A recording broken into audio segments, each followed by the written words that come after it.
छिड़कते हुए गंध मात्र से मर जाते हैं।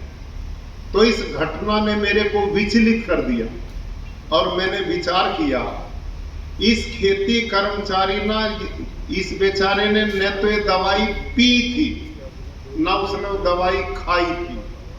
स्प्रे करते गंध मात्र में जो बेहोश हो गया।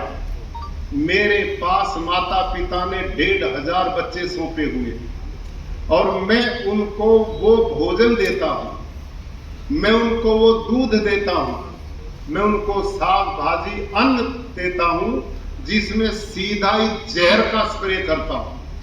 तो मैंने उस दिन संकल्प लिया कि मैं अब इस जहर वाली खेती को नहीं करूंगा। वहां से मेरे में एक परिवर्तन आया और उसका फिर मैंने तरीका क्या ढूंढा। डॉक्टर हरिओम जी यहां पर बैठे हुए, इसी यूनिवर्सिटी के सीनियर वो साइंटिस्ट रहे।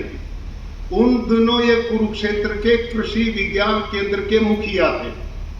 मैंने इनसे सलाह ली, डॉक्टर साहब मैं रासायनिक खेती को छोड़ना चाहता हूं, इसका विकल्प क्या है? इन्होंने कहा इसका विकल्प जैविक खेती है। ध्यान से सुनना इस बात को। जैविक खेती क्या है मेरे को नहीं पता था। इन्होंने कहा हम ट्रेनिंग की व्यवस्था करेंगे। हमारे कर्मचारियों ने और मैंने खुद भी वो ट्रेनिंग ली। उसमें पक्के गड्ढे बनाए गए, गोबर की खाद डाली जाती है, जो केचुआ प्रयोग होता भारत का नहीं वो विदेश से आयात किया जाता है। जैविक खेती में जो केचुआ प्रयोग होता है वो टेम्परेचर बढ़ता तो भी मर जाता है और डाउन होता तो भी मर जाता है। वो केचुआ मिट्टी नहीं खाता, केवल गोबर खाता है और उसको पेट से निकालता है। 1.5-2 महीने में उस गड्ढे को खा पी करके वो केचुए तैयार करते, फिर उसको छलनी से छानते, केचुए ऊपर आ जाते, खाद नीचे आ जाती। बड़ी मेहनत का काम था। मैंने 5 किले में पहले जैविक खेती शुरू की। वो खाद डाला, वो तरीका अपनाया।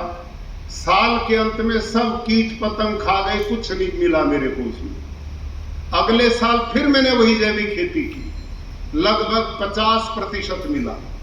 तीसरे साल फिर वही मैंने खेती की, लगभग 80% मिला।